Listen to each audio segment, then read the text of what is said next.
So whenever you go off base, whenever maybe you have nothing to do with the military, you just traveling abroad or whatever, just know what's going on. I'm not trying to scare you from going abroad. Man, you should definitely leave the United States and go experience the world, experience humanity, experience other cultures, man. I'm different, man. I've been to several countries. I've seen extreme poverty. I've seen extreme wealth. I know that the U.S. lacks heavily in certain areas that we shouldn't lack in. But I know that the U.S. is so successful in other areas. The world is not what you think. It's way beyond what you believe or watch on TV or whatever. Like, you got to go there, though. I'm not trying to scare you into not going, but I'm just saying have situational awareness. One of the things that the military taught me is like, you got to know what's going on for your own safety and security. Read the news that's going on in that country at that time. See what's going on with that country. I'll give you another story about situational awareness. Not too long ago, like maybe 5 years ago, I went to Thailand. I was in Thailand, me and my wife at the time. We were chilling. We had a great time. I'd been there like 4 or 5 times or something. I've been there total 4 or 5 times. Love Thailand. I've been to 2 different cities there and stuff. People are great, man. The monasteries, I went to the monastery, seen that sleeping monk. There's this giant like sleeping monk, a sleeping Buddha. Like, oh man, it's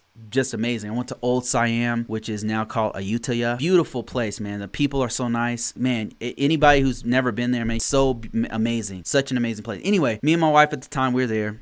We're hanging out, we're chilling. Had a great time. We go to leave. We get on the plane and we're leaving. We're on the plane leaving, and then as we're in the air, like as it's taking off, we learn that the country just had a coup and they shut down the airport. So we might have missed that coup by about 15 minutes because we were already boarded and flying. And they shut the airport down and nobody could leave. I had no idea this stuff was going on. I was just there as a tourist. I didn't see any protests where I was at. I didn't see any of that stuff. But a little bit of situational awareness for me would have let me know, hey, there's something going on. I had no idea. And a lot of times as a foreigner going to another country, you're totally clueless on this stuff. Always have situational awareness no matter what. Whether you have a clearance or not, whether you work at a company that has sensitive information or not, always know what's going on in that country, what's hot, what's going on, where not to go, where to go. You can find all this information on the internet. A great resources would be the embassy's website. They usually like a breakdown of alerts and warnings of places and what's going on. Sometimes they're kidnapping Americans there, you know what I'm saying? Like, depending on where you go.